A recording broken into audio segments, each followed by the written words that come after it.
Olá, estamos começando mais um Carreira em Pauta. Hoje vamos receber uma convidada muito conhecida por todos nós. Afinal, ela está na televisão há mais de 30 anos, seja no jornalismo ou no entretenimento. Formada em jornalismo, ela já trabalhou nas principais emissoras de canal aberto aqui no Brasil. 18 anos na Globo, 4 anos no SBT, 4 anos na Rede Record e há quase 5 anos está na Rede Bandeirantes, onde comanda até hoje um dos maiores sucessos em sua carreira, apresentando a versão brasileira do programa MasterChef.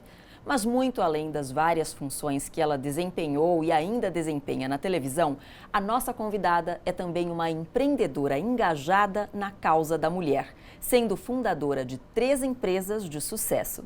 Eu estou falando da Ana Paula Padrão. É um prazer tê-la aqui conosco. Ana Paula, seja bem-vinda. Prazer é todo meu, estou adorando. Ah, que bom. Ana, quando a gente está começando a carreira, muitas vezes, ainda como estudante, a gente enfrenta uma série de dificuldades. Uma delas talvez seja a falta de credibilidade. As pessoas podem não acreditar no nosso potencial. Você já passou por isso em algum momento? Como é que foi driblar esses obstáculos no começo da carreira? Mais do que não acreditar no seu potencial, muita gente duvida da sua capacidade de trabalho, duvida do seu talento para aquela área específica, né?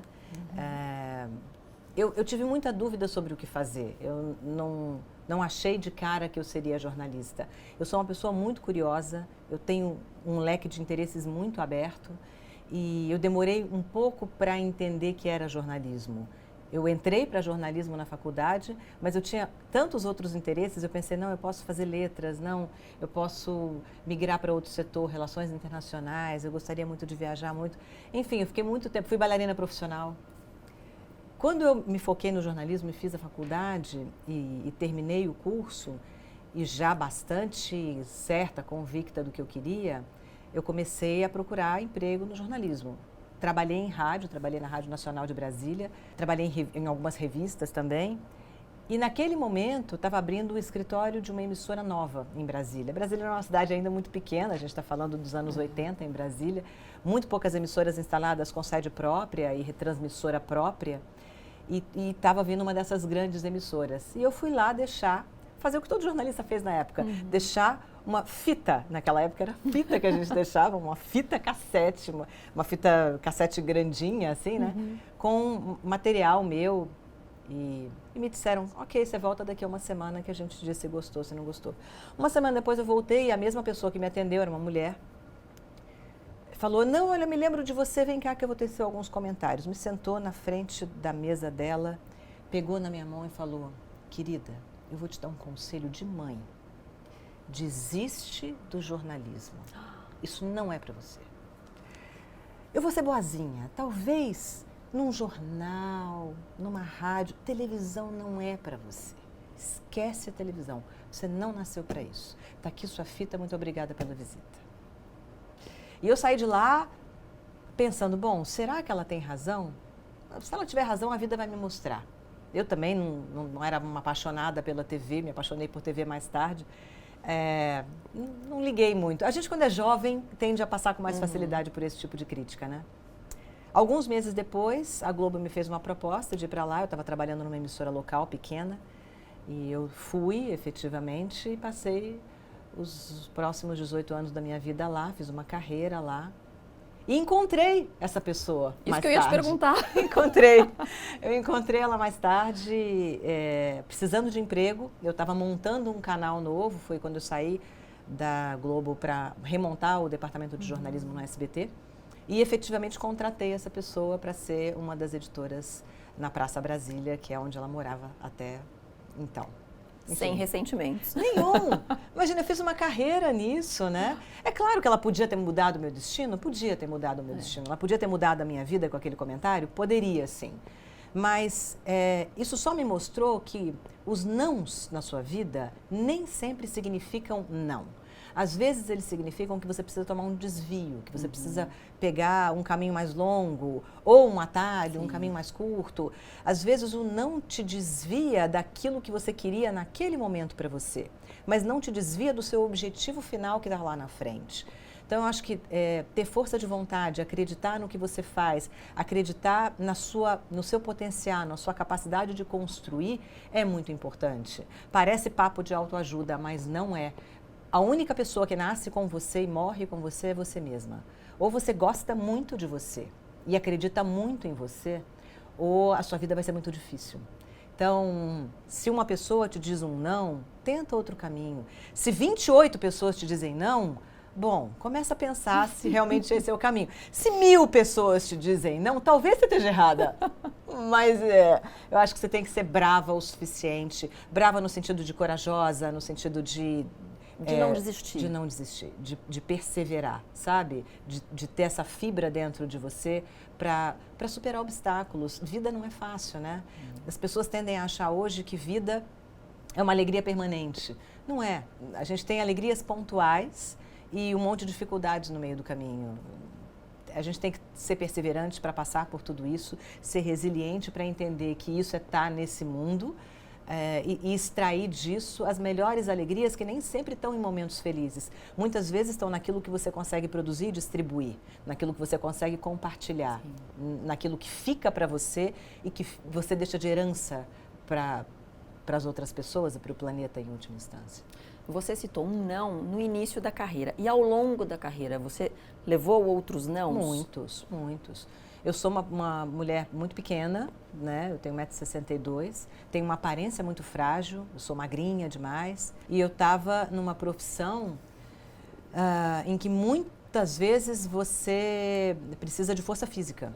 E algumas vezes eu perdi oportunidade de fazer coberturas, porque as pessoas olhavam para mim e diziam, não vai aguentar. Não vai aguentar uma guerra muitas vezes. Eu acho que eu virei uma repórter de coberturas difíceis, de regiões de conflito, de guerra, de tanto não que eu ouvi disso. Eu falei, bom, eu preciso mostrar para mim que eu consigo fazer. O primeiro não que eu ouvi nesse sentido foi quando a gente teve um acidente aéreo sério no Brasil. E eu me voluntariei para fazer, que também era uma coisa difícil, né? As pessoas não se voluntariam para correr risco à toa. Sim. E eu sempre gostei muito desse tipo de cobertura e eu ouvia, não, você é muito frágil. É um acidente no meio da selva, muitos dias de caminhada para chegar, você não aguenta. Bom, eu acho que eu aguentava, eu aguentei muito pior do que isso, em momentos muito mais difíceis da história do mundo. Mas eu cheguei lá, eu construí. Às vezes isso não pode ser muito motivador nesse sentido, né? Eu acho que fragilidade física não é determinante para você deixar de fazer uma coisa que exige uma longa caminhada. E eu acho que às vezes você tem uma cabeça tão forte, tanta obstinação emocional, que isso supera qualquer tipo de fragilidade física. Muitas vezes o não se torna um desafio e aí você vai lá e faz. Comigo funciona assim. Funciona assim. Funciona assim. Que sugestão você pode dar para os alunos que estão passando por alguma situação como essa, acabaram de tomar um não no começo da profissão? Que dicas você pode dar para que eles superem isso? A primeira é estude. Estude muito aquilo que você quer fazer, porque contra a informação não tem argumento. A segunda é estude. Estude muito o que você quer fazer. E a terceira, a quarta, a quinta também. Eu acho que quando você se torna especialista num assunto, quando você deseja muito, estuda muito e é uma pessoa capaz de falar durante muito tempo sobre aquilo, desenvolver um projeto sério sobre aquilo, ter o máximo de informações possível sobre aquilo, é muito difícil que alguém continue te dizendo não. Muito difícil. Então, eu acho que adquirir informação e reter informação é uma coisa que você faz sozinho. Você não precisa do não ou do sim de ninguém e que ninguém tira de você depois. Sim. Então, não só é difícil dizer não para você na função que você quer, como será patrimônio acumulado para o resto da sua vida. Ninguém tira de você. Então, acho que o que eu fiz a minha vida inteira foi estudar muito. Sim. Toda vez que eu quis alguma coisa, antes de tentar fazer aquilo, eu ia estudar aquilo para ver se eu era capaz e se eu estava realmente apaixonada por aquela tese, por aquele assunto. E depois me aventurar no mercado com ele. E na maioria das vezes deu certo. Sim. Ana, por trás da jornalista bem-sucedida, você mesma disse que não tinha tempo para si mesma. Era alguém focada 100% no trabalho. Como você aprendeu a equilibrar a vida profissional e pessoal? Eu acho que eu tento até hoje, eu não sei se eu consegui. Eu consigo muito mais hoje do que em qualquer outro momento da minha vida. Aprendi a dizer não, que é uma coisa muito importante quando você persegue equilíbrio, você precisa dizer não. Quando uma pessoa cela você como alguém que é muito eficiente no trabalho, você vira escrava da sua eficiência. E as pessoas tendem a achar que você não tem limite. E isso só acontece porque você não impõe limites. Então, aprender a dizer não para se convencer de que você precisa de mais tempo para você e para que o outro perceba que você não está disponível 100% do tempo para o trabalho é muito importante. Mas eu acho que para aprender a dizer não, você tem que estar muito imbuída da certeza de que você vai perseguir equilíbrio. E isso é o mais difícil de acontecer. Porque para você encontrar equilíbrio, você precisa ter um grau de conhecimento sobre você mesma que é difícil de alcançar. E aí eu estou falando principalmente para mulheres, porque talvez meninos sejam mais criados para encontrar prazer naquilo que eles fazem do que mulheres. Os meninos são criados da porta de casa para fora, vai conquistar, vai ser importante, né? Vai dominar. E as meninas meio que da porta da cozinha para dentro para ver se alguém precisa de café na sala. E o que pode acontecer de melhor com uma menina dessa é ela encontrar alguém na sala que preste atenção nela e que proteja ela. Então ela passa o resto da vida estruturando identidade numa personalidade masculina. A mulher tende, principalmente a mulher latina, a ser filha do pai dela, mulher do marido dela, mãe do filho dela e nunca uma pessoa, um indivíduo com vontades e desejos próprios. É uma extensão de alguém. É uma extensão de alguém e quase sempre esse alguém é um homem. Do jeito que eu falo, parece que a educação é assim, meninas lavando louça e meninos jogando futebol. Pode não ser desse jeito, mas existe um viés inconsciente que ressalta na menina o potencial que ela tem de conquistar alguém e não de conquistar o mundo. Então, quando você diz para uma menina, nossa, como você é linda, nossa, como você é doce, que princesa, e são né? elogios muito comuns, que princesa. E você diz para um menino, que menino esperto, que inteligente, nossa, você vai dar banda em todo mundo por aí quando você crescer. É um elogio, é claro que ninguém está sendo cretino fazendo isso, está sendo malvado, mas inconscientemente você está projetando naquela menina e naquele menino o que eles precisam fazer no mundo para que o mundo goste deles. Então, quando você, mulher, na fase adulta, pergunta para você mesma o que me faz feliz, você tende a responder com a agenda do outro. Você foi treinada para ser doce, você foi treinada para agradar o outro, para ser princesa. Então, quando alguém te pergunta o que te faz feliz, eu faço isso muito em palestras que eu dou para mulheres. E eu ouço muitas respostas do tipo, eu sou feliz quando meu filho passa na escola sem recuperação. Ou eu sou feliz quando o meu marido chega sexta-feira à noite em casa e ele teve uma semana boa no trabalho e a gente vai conseguir relaxar um pouco no fim de semana. Sim. E quando eu explico para ela que não, que tem que ser uma agenda dela, o mundo acabou, você está em casa sozinha, você faz o que para você ser feliz? Demora para alguém me dizer, eu danço, eu gosto de dançar. E muitas vezes a mulher chora dizendo isso porque ela esqueceu que ela gostava de dançar. De tanto tempo que tem que ela não faz isso. É muito difícil a gente olhar para a gente e dizer, eu sou feliz desse jeito. E só quando você consegue chegar aí, você consegue saber que atributos, que qualidades, que rotinas você precisa estabelecer para ter equilíbrio. Sim. Porque senão é só atender o outro e ficar disfarçada de legal, de boa, de bacana, de princesa, de eficiente nos atributos que a sociedade te impôs como mulher. Então, não é uma coisa simples, é muito, muito mais complexo do que parece. Essa coisa de equilíbrio parece legal, você lê um livro e fala, agora eu vou ficar equilibrada. Não, assim, eu demorei muitos anos de terapia para entender quem eu sou e o que me faz bem. E vários processos de mudança de trabalho, de mudança de vida pessoal, de mudança de parceiro afetivo, para entender o que me fazia bem e como chegar ao equilíbrio. Você falou dessa capacidade de dizer não. Hoje em dia você consegue dizer não, mas isso vem também com uma maturidade, tanto pessoal quanto profissional, né? Claro, é óbvio que quando você está estabilizada profissionalmente, é mais fácil dizer não. No começo da carreira a gente diz sim para tudo e tem que dizer mesmo, né? É normal. Não estou sugerindo que uma menina, um menino entrando no mercado de trabalho com 20 anos vai dizer, não, desculpa, esse fim de semana eu não vou trabalhar porque eu tenho um compromisso sério no meu sítio, né? Com meus cachorros. Não é bem assim.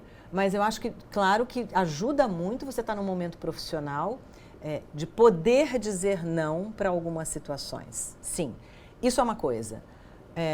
Dito isso, se você chega nesse patamar profissional e você não sabe dizer não, porque você não sabe qual é o seu limite, as coisas vão ficar difíceis da mesma maneira. Então, procure em você mesma. Faz as duas trilhas ao mesmo tempo. Encontra o seu lugar profissional no mundo, mas encontra o seu lugar pessoal também. E para isso você precisa fazer um mergulho muito profundo dentro de você, que não é um mergulho simples na sociedade em que a gente vive. Ana, quando você saiu da Rede Globo, você ocupava uma das posições mais cobiçadas no jornalismo brasileiro. Mas então você resolveu mudar, saindo da zona de conforto, né? E foi para um novo canal, passando a desempenhar também a gestão de todo um departamento. Foi uma estratégia bastante arriscada na época, bastante comentada, mas que deu certo. Como você lidou com as incertezas desse momento, de não saber se vai dar certo? Olha, eu sempre tive muita consciência de que eu não sou uma pessoa 100% segura. Eu tenho muitas inseguranças, muitas. Por outro lado, eu sempre tive uma certeza muito grande, de que eu sou uma pessoa muito corajosa. Eu tenho muito mais coragem do que medo. Então, a minha coragem me ajudou muito na minha vida, porque desafiada diante de um não, eu quero seguir em frente. Com medo, eu faço um esforço incrível de dentro para fora para ter mais coragem do que medo e superar os meus medos. Eu fico me enfrentando o tempo inteiro. E naquele momento, isso, claro, foi determinante. Um traço de personalidade foi importante para mim. Por outro lado, eu realmente estava muito cansada.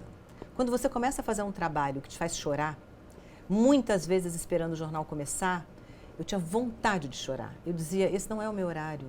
Eu detesto trabalhar de noite. Eu detesto esse lugar vazio, eu quero tempo para mim, eu queria estar em casa agora, eu queria ter jantado e estar tranquila lendo um livro, não está me fazendo bem isso, eu tinha vontade de chorar.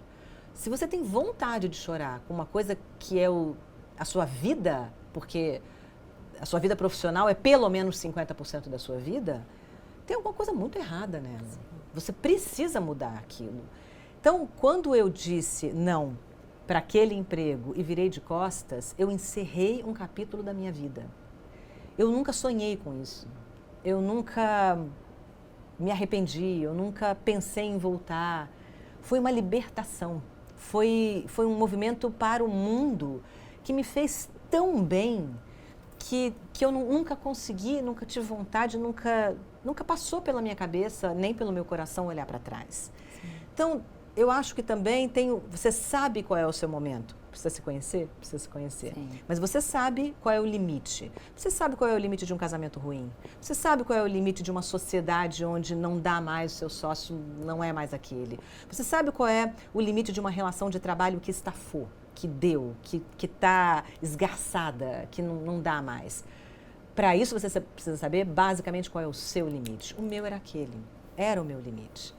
Eu estava desafiada por uma aventura profissional nova, onde não só eu ia desempenhar o papel que eu vinha desempenhando até então, como editora e apresentadora de jornal, jornalista de maneira geral, mas também como gestora de todo um núcleo novo que precisava ser remontado. Para mim isso era um imenso desafio. Isso associado à minha infelicidade naquele momento, foram molas propulsoras muito importantes. Devo muito à Globo, foi uma escola sensacional. Os 18 anos que eu passei ali me ensinaram a fazer jornalismo, mas eu aprendi muitas outras coisas além de jornalismo depois que eu saí de lá. Ana, mas você não deixou de arriscar ainda mais e depois resolveu investir no empreendedorismo, que é algo que você faz até hoje e que diz que é a sua grande paixão, né? Você sempre diz isso. Como você gerencia os riscos desses projetos? Não é uma coisa simples e exigiu muito aprendizado. A primeira empresa que eu abri, que é a Tuareg Conteúdo, que é uma empresa que faz comunicação para o mercado corporativo, em vídeo, basicamente, eu empreendi por oportunidade. Eu estava ainda no SBT e eu tive a oportunidade de desenvolver em coprodução com o SBT o programa SBT Realidade. E eu montei a Tuareg para fazer isso, já querendo alcançar depois o mercado corporativo. Então, quebrei muito a cara, demorei uns 4 anos para entender qual era o DNA da minha empresa, persegui vários caminhos diferentes, tomei muita surra como gestora, foi muito difícil durante um período. Mas eu gosto de liderar, eu gosto de formar pessoas, sempre gostei. Gosto de formar equipes, gosto de ver como as pessoas funcionam e gosto de aproveitar as pessoas no melhor talento delas. Então, essa coisa de ter um currículo e ter uma vaga não funciona muito na minha cabeça. Eu acho que o ideal é você ter uma pessoa com disposição, com talento, com vontade de fazer e ver o que ela pode dar de melhor para a sua empresa, se é que isso é possível, óbvio. Então, eu gosto disso, eu me agarrei nisso para começar a empreender e o resto, óbvio, eu tive que aprender. Então, aprendi caindo, me levantando. As outras empresas já foi um pouco mais simples fazer isso, mas acho que o fundamental quando você quer empreender é você gostar muito do que você vai fazer. Eu não acho que você tem que aquilo tem que ser o grande hobby da sua vida e você vai transformar num business. Acho que você pode empreender simplesmente porque você viu uma oportunidade de mercado, você fala, eu vou me enfiar de cabeça nessa oportunidade de mercado. É razoável também, mas eu acho que aliada a essa paixão, ou a paixão pelo foco no mercado, ou a paixão por um hobby que você quer transformar num negócio, você tem que ter uma cama de aprendizado, de gestão e de finanças mesmo nisso. Não dá para fazer assim e dizer, bom, né, o vento está trocando para lá e não ter uma planilha equacionada, não fazer análise de concorrência. É um mundo muito hostil, tem muita gente competindo nele e só os bons vão ficar. Então, tem que fazer dever de casa. Mas é encantador olhar para trás e pensar, eu construí isso. Eu emprego pessoas. Pessoas dependem do desempenho da minha empresa para levar dinheiro para casa no fim do mês. É muito especial, sabe? É muito... Eu lamento muito que a cultura empreendedora esteja chegando ainda no Brasil. Bom, ainda bem que está chegando. Há alguns anos o empreendedor no Brasil era visto como o malvadão, né? A pessoa que só queria lucro. Ora, qual é o problema de querer lucro, né? Lucro é do jogo, é sensacional, é maravilhoso, porque você está ganhando o seu dinheiro e está dando dinheiro para um monte de gente que você emprega e entregando algum serviço ou algum produto que o mercado, a sociedade precisam. Então, acho a cultura empreendedora, eu sou uma entusiasta, eu espero que ela cole cada vez mais no Brasil, que a gente tenha cada vez mais escolas de empreendedorismo. E eu vejo uma geração apaixonada por empreender. Acho que essas pessoas têm muito o que aprender ainda, mas eu sou uma entusiasta, sabe? O que eu puder fazer para que isso no Brasil dê certo, eu vou fazer. Bom, antigamente não tínhamos muitas referências femininas numa posição de liderança profissional. Felizmente esse cenário mudou, está mudando ainda e você é um exemplo disso. Como é para você ocupar essa posição de destaque, Ana? Então, eu tendo a não colocar toda essa responsabilidade sobre as minhas próprias costas. Eu acho que se eu sirvo de referência para alguém, é maravilhoso, mas eu tento não guiar a minha vida por isso. Quando a gente tem certeza da responsabilidade de ser uma referência, você pode passar a tomar decisões com base nessa responsabilidade. E eu quero continuar sendo uma pessoa 100% livre. Então, às vezes as pessoas aprovam o seu cabelo. Dizem, seu cabelo é lindo, esse corte está perfeito para você. E você quer ficar loura e cortar curto. Sabe o que eu faço? Eu fico loura e corto curto. Então, mesmo que as pessoas chorem, esperneiem, eu preciso viver aquilo que eu acho que eu preciso viver. Então, eu tendo a não pensar muito na responsabilidade de ser referência. Por outro lado, a sua pergunta me leva a feliz constatação de que a gente tem, sim, muito mais referências femininas no Brasil hoje do que há muito pouco tempo. Eu sempre fiz muitos eventos para mulheres. Até 2015 eu fazia 2 grandes eventos para 1.000 mulheres por ano. em São Paulo e no Rio. E eu sofria para conseguir 1, 2, 3 presidentes de empresa no palco para falarem sobre suas experiências. E, em geral, eram herdeiras. Tinham muito poucas CEOs que chegaram ali na carreira por mérito e não por herança. E hoje, a gente tem... Eu fiz um levantamento outro dia e organizei um evento para que essas mulheres pudessem ir ao palco e falar. Tem pelo menos 30. E eu acho que eu perdi a conta já, eu acho que tem muito mais. Tá bom, em números absolutos é um número pequeno ainda, sim. Mas em termos percentuais, para um Brasil que há 5 anos tinha 2, 3, as mulheres estão alcançando outro patamar nos negócios, nas empresas, nas corporações. Elas estão chegando lá. E estão chegando sem precisar se masculinizar, sem precisar fazer piada machista, sem precisar trabalhar como homens, e eu digo como homens no sentido de que toda corporação foi gerada em algum momento porque a gente teve a Revolução Industrial. Na Revolução Industrial as empresas apareceram e elas apareceram para que homens trabalhassem nelas. Mulheres não trabalhavam naquela época. Então, tem um modelo de gestão que é muito masculino, que é para cada vaga um currículo, ele é muito verticalizado, muito pouco horizontal. O número de horas que você dá para a empresa, em geral, ultrapassa em muito o número de horas que uma mulher está disposta a dar para uma empresa, inclusive porque ela tem outras responsabilidades que fazem bem à sociedade, como, por exemplo, gerar vida, criar uma criança. Isso você não pode medir em horas de produtividade. E é uma função primordial, né? O mundo não anda se a gente não gerar crianças bem educadas. Sim.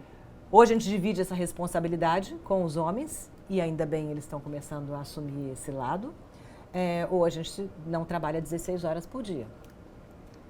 Então, eu acho que o fato das mulheres estarem chegando lá está gerando uma nova cultura empresarial e uma nova cultura social. Social por quê? Porque a gente ou abre muito mais creches, ou divide com o pai dessa criança a responsabilidade por educá-la, e isso embute a necessidade primordial de horas por dia. Não é só assim, sim, vou inspirar o meu filho. Não é inspirar a filha, é estar em casa, levar no médico quando precisa, ir voltar da escola, comprar material escolar, fazer lição junto. Isso é hora, dia. Precisa de disponibilidade, de horas no seu dia para uma criança. E, por outro lado, mudando a cultura empresarial, porque você não pode mais simplesmente mudar um executivo daqui para Ottawa, no Canadá, com um mês de antecedência, porque ele é necessário lá, como se fez muito no passado. Você precisa organizar a família daquela pessoa para isso. Mulheres são muito mais exigentes com relação à disponibilidade que elas vão dar para o universo do trabalho delas.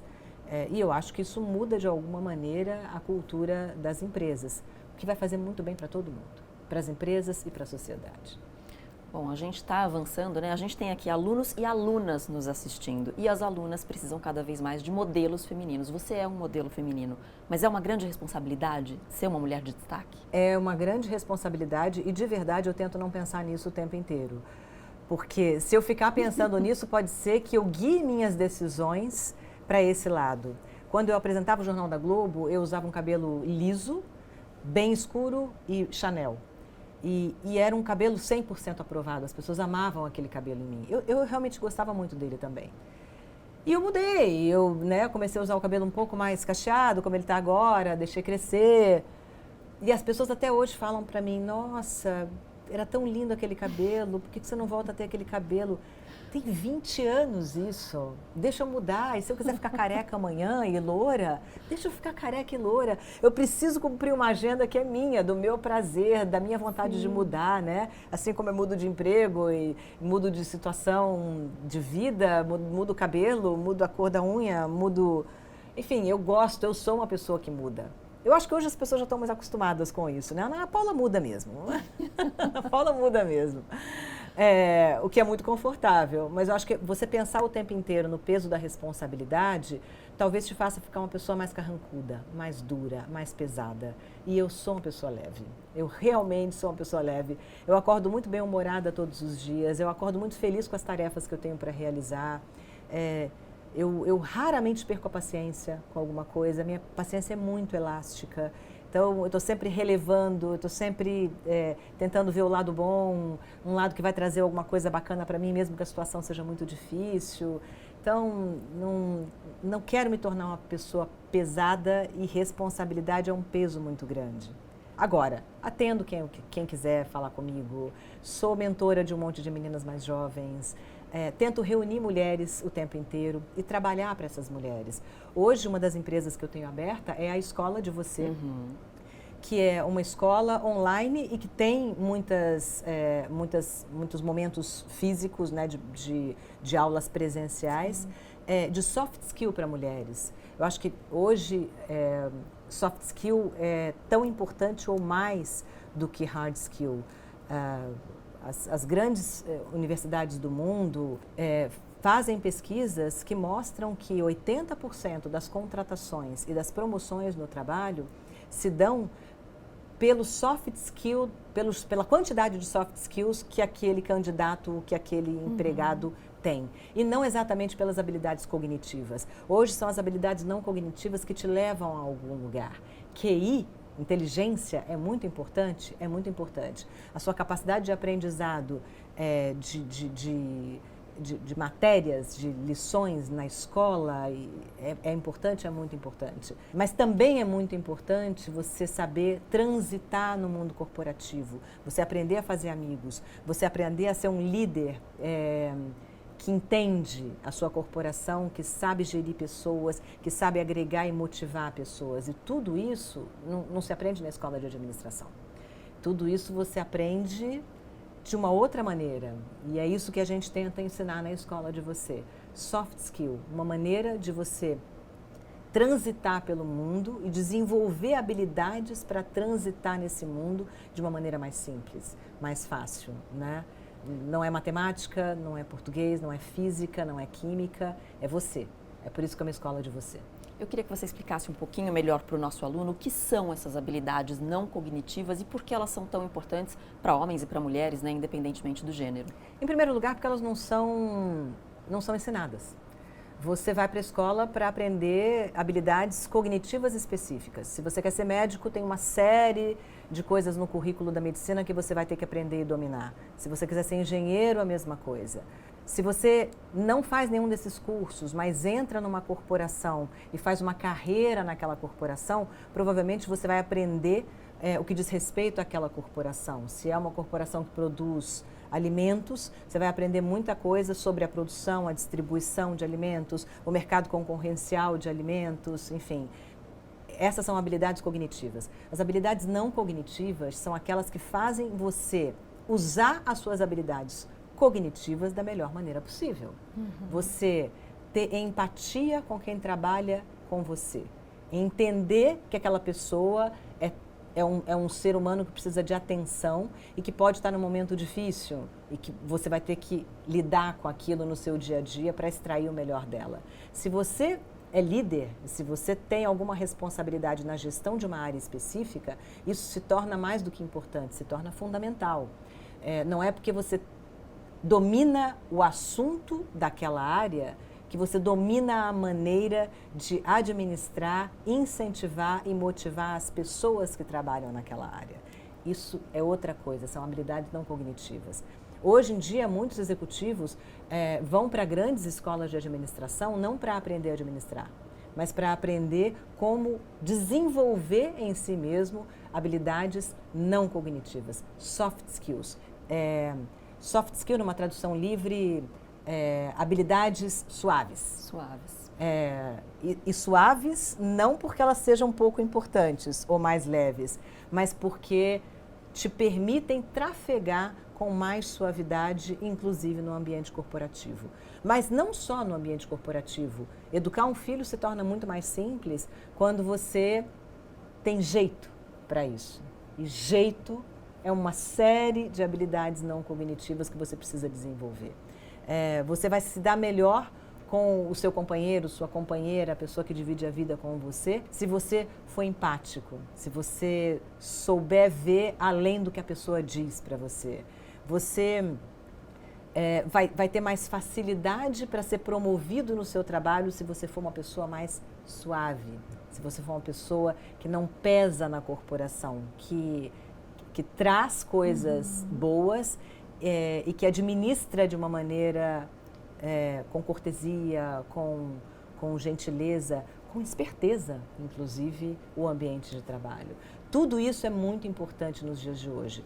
Talvez sejam habilidades mais simples para a mulher, e a mulher já tenha levado isso para o mundo corporativo e por isso os homens estejam correndo atrás de desenvolver essas habilidades. Talvez a gente esteja chegando no momento em que realmente as empresas estão precisando para entender esse mundo tão mais complexo que a gente vive. Antigamente, um empresário precisava basicamente entender o que ele estava produzindo, para que mercado ele ia oferecer, quem era a concorrência dele, bastante de logística, como é que eu vou distribuir esse produto, e estava tudo bem, né? Hoje ele precisa entender que o cara para quem ele vai vender, talvez só queira comprar dele se ele estiver engajado em uma corrente do bem que proteja animais, ou que ele tenha uma preocupação com o entorno e as pessoas do entorno da fábrica dele, da planta dele, e ele tem uma atuação séria ali para melhorar a vida daquelas pessoas. Às vezes, uma coisa que acontece, a gente tem visto isso muito no Brasil, e que não tem necessariamente a ver com o core business daquela empresa, mas que vira notícia, afeta o core business daquela empresa. Então, tudo isso é capacidade de entender em que mundo vivemos. E você não vai aprender isso na escola. Você vai aprender isso desenvolvendo soft skill. Bom, como é lidar com essas habilidades não cognitivas no momento da história em que a tecnologia está revolucionando, né, toda a maneira como o indivíduo se relaciona com os outros? E como podemos encontrar um equilíbrio entre a tecnologia e o relacionamento humano? Olha, eu acho que quanto mais a tecnologia se desenvolve, mais importante é você se desenvolver como ser humano. Porque o que vai sobrar depois que você usar todo o poder da tecnologia a seu favor é aquilo que você é, essencialmente. Se você imaginar que 50%, 60% do que hoje é feito por homens vai poder passar a ser feito por máquinas, e isso vai desde as tarefas mais braçais até as mais intelectuais que um computador vai poder fazer por você, o que vai sobrar? Vai sobrar a sua essência, vai sobrar quem você é, vai sobrar o humano bruto. E esse humano em estado bruto, que não tem mais as tarefas que a tecnologia hoje desenvolve para que ele possa ter um emprego, ele vai precisar oferecer outras coisas para o mercado. E essas outras coisas para o mercado são habilidades empáticas, são soft skills. É a sua habilidade de pensar e prever o futuro, e isso você só vai conseguir fazer se você entender de pessoas, e se você conseguir analisar o comportamento social. Você vai poder oferecer para uma empresa a sua capacidade de liderar e motivar grandes equipes, e isso não se faz aprendendo tarefas numa escola de administração. Você precisa entender de gente, né? Entender de pessoas. Tudo isso são habilidades que você precisa desenvolver para o mundo em que a gente vai transitar a partir de agora, que é um mundo muito mais tecnológico e que precisa muito menos do humano usando o braço dele, a força dele, resolvendo uma questão matemática. A gente não vai precisar menos disso, a gente vai precisar menos de hard skill. Então a gente vai precisar mais de mostrar quem a gente é. E mostrar quem a gente é um negócio que a gente não aprende na escola, mas que pode ser desenvolvido num outro tipo de escola, que é habilidade não cognitiva. Ana, ainda pensando nos avanços tecnológicos, mas agora voltando um pouquinho mais para o mundo da televisão, você faz muitas críticas ao modelo antigo de programa com hora marcada, sendo que hoje em dia já temos a possibilidade on demand. Como essa nova realidade altera a experiência do espectador? Eu acho que altera substancialmente. O que você tem hoje é a possibilidade real do telespectador conversar com quem imaginou aquele programa. É uma via de mão dupla, ponto final. A convergência chegou, ela está aqui. A gente falava de convergência há 10 anos, há 8 anos, imaginando que ela ia chegar no futuro. Ela já existe, ela está aqui na nossa frente. Então, não existe mais um ponto de partida e um ponto de chegada e morrer aqui, e depois você vai ter que fazer uma pesquisa com essa pessoa para ver o que ela achou. Não, é fogo cruzado o tempo inteiro. Isso é o básico. Dentro desse contexto, imaginar que alguém quer um produto veiculado às 2 da tarde, às 8 da noite ou à meia-noite, não tem muito cabimento. Porque aquela pessoa pode querer ver aquele produto às 2 da tarde, às 8 da noite, à meia-noite ou às 6 da manhã. E quem vai decidir isso é ela. E quem imaginou aquele produto vai ter que ver, bom, em que horário está sendo mais visto esse produto? Então, que modificações eu tenho que fazer nele? O que estão querendo dele? O que esperam dele a partir de como ele é consumido? Vai, vem, vai, vem, vai, vem. É muito mais rico desse jeito, porque não é alguém produzindo conteúdo e esperando que alguém assista no horário em que você colocou. É alguém produzindo conteúdo e tendo retorno desse conteúdo o tempo inteiro e podendo fazer essa troca o tempo inteiro. Estou falando especificamente do veículo televisão, mas isso se aplica a qualquer outro veículo. E eu acho que os bons exemplos da TV com hora marcada são aqueles onde já há uma abertura para que outras plataformas participem diretamente daquele contexto. É o caso do MasterChef, por exemplo, que desde o início deu a mão para a internet, para as redes sociais de maneira geral, e produziu a partir daí uma alavanca importante para o conteúdo com hora marcada, que só tem hora marcada na primeira exibição. E depois é um festival, porque você pode ver na rede social, você pode ver no site da emissora, você pode ver pelos comentários que são feitos nas redes sociais, você pode ver de uma série de outras maneiras. Você pode ver o conteúdo partido, você pode ver o conteúdo por pílulas, você pode ver o conteúdo por bastidores do conteúdo, você pode ver o conteúdo pelos comentários que todo mundo faz, pelos memes. Agora você imagina que tem um programa que repercute quase tanto pelos memes, que não são feitos pelo programa, quanto pelo programa.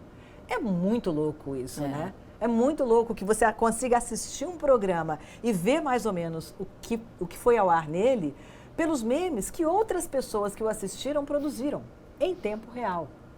É louco, é incrível e é um maravilhoso mundo em que vivemos hoje.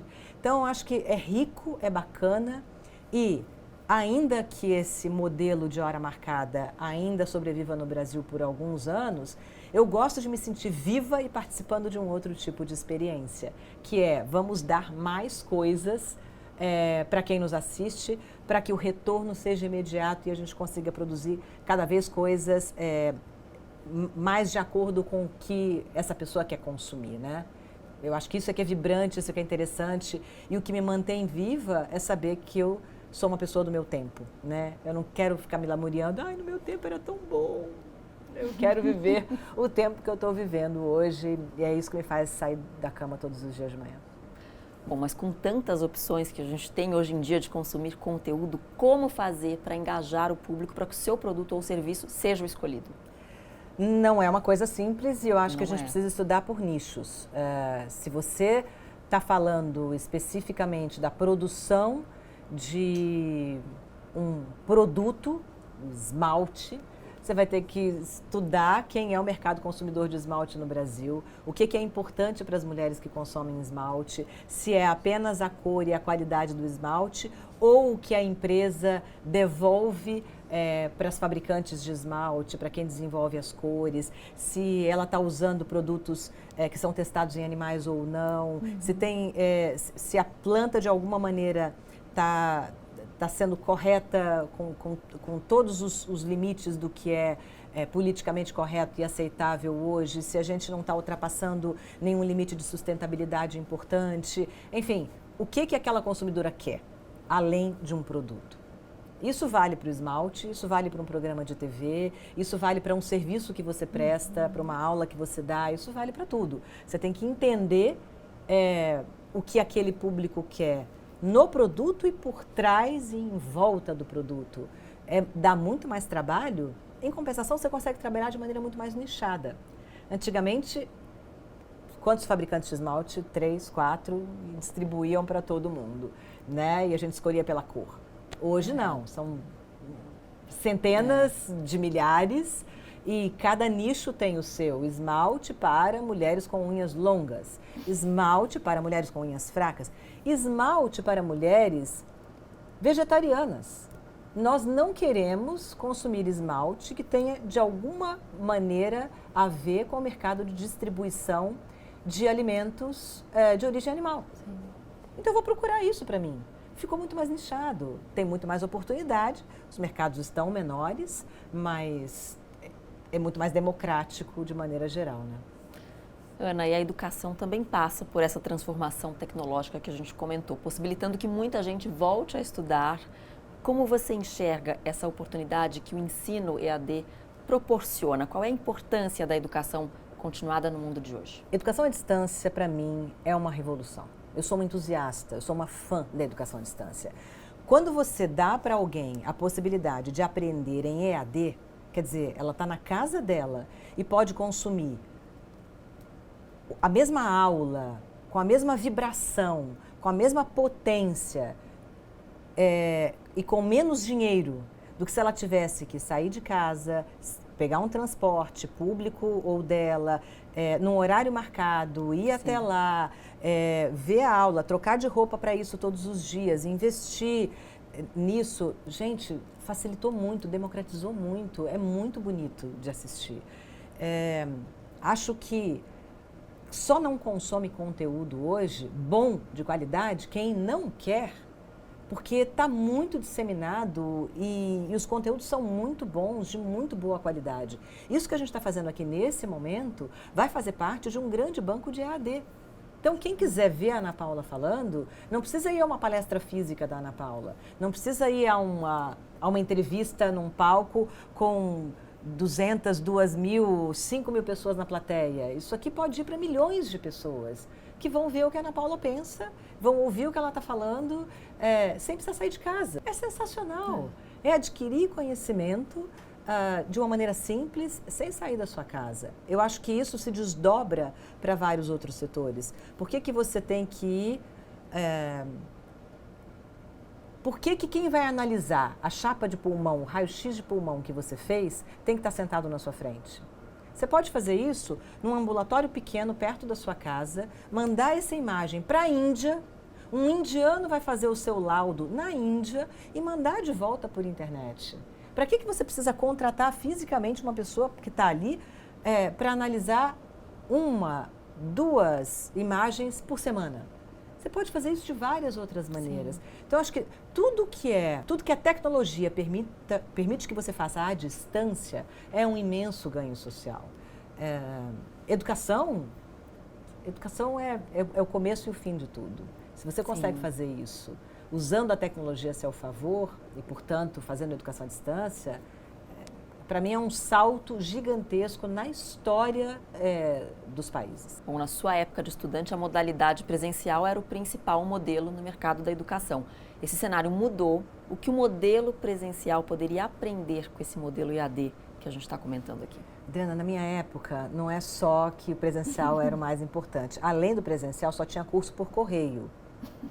Você vê o tanto que eu sou velha.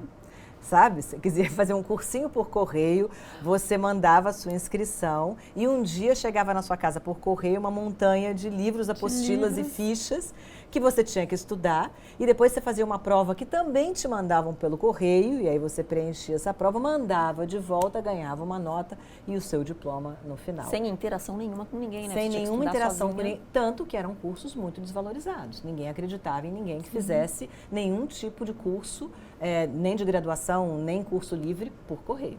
Isso era totalmente desacreditado. Hoje você tem exatamente o mesmo conteúdo e você pode, inclusive, ter interações online com quem está te ensinando. Sim. Você pode consumir X aulas gravadas e depois ter um one-to-one com aquela pessoa e tirar todas as suas dúvidas. Tudo que é possível fazer presencialmente é possível fazer por EAD, salvo algumas exceções. Eu acho que o grau de inspiração que você tem quando você está do lado de outras 30, 40 pessoas que querem chegar no mesmo lugar que você, mas que têm histórias diferentes das suas, e você dá a mão para aquela pessoa e você diz, você passou por essa dificuldade para estar aqui? Porque eu passei por essa e essa. Isso é um grau de inspiração, é uma mola propulsora que talvez sozinho em casa você não consiga. Então, eu acho que algumas aulas presenciais ainda são importantes porque elas são muito motivadoras. Você sai da sua casa, do seu nicho, da sua concha, e você vê outras pessoas que, como você, estão usando a EAD para chegar a um objetivo, para chegar lá, para conquistar o seu espaço no mundo profissional, para construir uma carreira. Isso é muito importante, porque ainda não há nada como o olho no olho, né? Sim. Ainda não há nada como pegar na mão de outra pessoa e dizer, nossa, que história bonita a sua.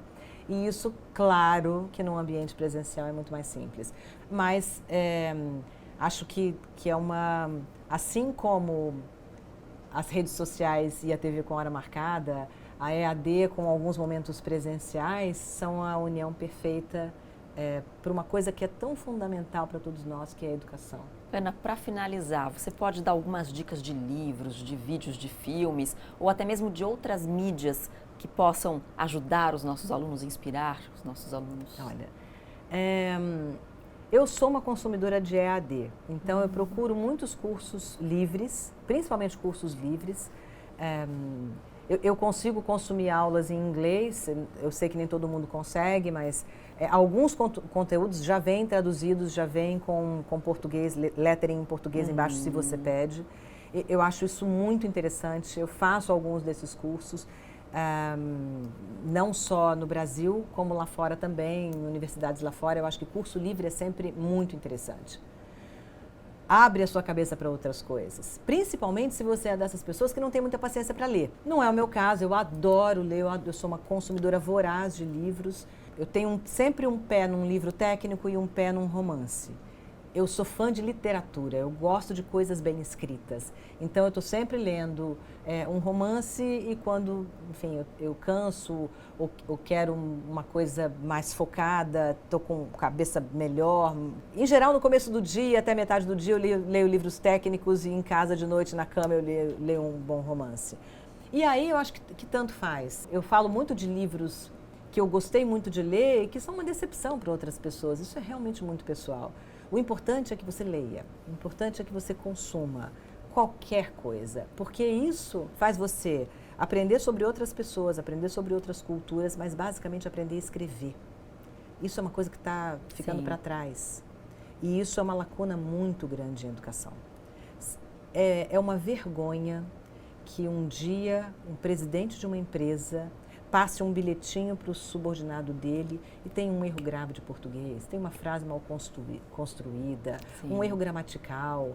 É feio, é lamentável, você não quer chegar lá. Então, ler te ensina a bem escrever. Lê qualquer coisa que saia das redes sociais, obviamente, né? Qualquer coisa mais densa e mais longa do que os 140 caracteres que a gente está acostumado. É importante rede social? É super importante. Eu dou uma olhada nelas todos os dias. Não sou uma rata de rede social, não faço isso o tempo inteiro. Tento fazer um post por dia, mas nem sempre consigo.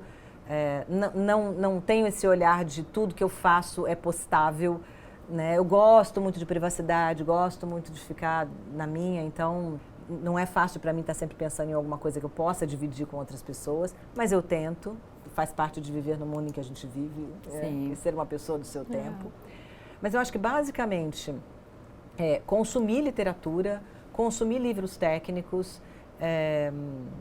Eu estou lendo, nesse momento, um livro técnico pela segunda vez e eu adoro ele. A gente falou muito aqui de responder as perguntas sobre você mesmo, equilíbrio, o que te faz feliz, que é um livro técnico escrito por um americano sobre felicidade, o que nos faz felizes. Que é um livro técnico porque não é o que nos faz felizes no sentido genérico, abstrato. É o que nos faz felizes no sentido científico. O que o nosso córtex frontal é capaz de assimilar, por que é muito maior do que o de todos os outros animais, o que a nossa memória é capaz de reter e as armadilhas que ela prega para a gente, por que a gente é tão incapaz de prever a felicidade no nosso futuro e toda vez que a gente aposta, vou ser feliz assim, a gente dá com os burros na água e vai ser feliz de outro jeito. Então, é um livro que nos ensina sobre nós, sobre a química que cada um de nós carrega no seu cérebro e que às vezes nos prega peças e como é que você pode se compreender melhor. Eu acho uma leitura sensacional. Tem gente que vai achar super chato. Então, é muito difícil você dizer isso. Adoro filme também. Consumo muito filme, vou muito ao cinema, vejo muito hoje filme em casa, facilidade, né? Sem ter que sair de casa, consumo muito. Mas, enfim, acho que você consumir cultura, um livro, um bom filme, um bom espetáculo de música, é bom para você formar o ser humano que você é, né? Tudo isso é arte, é o que nos distancia de quem não consegue fazer isso, de todos os outros animais. Então, você poder consumir isso e saborear isso é um privilégio e faz de você uma pessoa melhor. Como eu disse no começo, tudo que é conhecimento não custa nada para você, a não ser o seu tempo, e é um negócio que ninguém vai te tirar, nunca, nunca.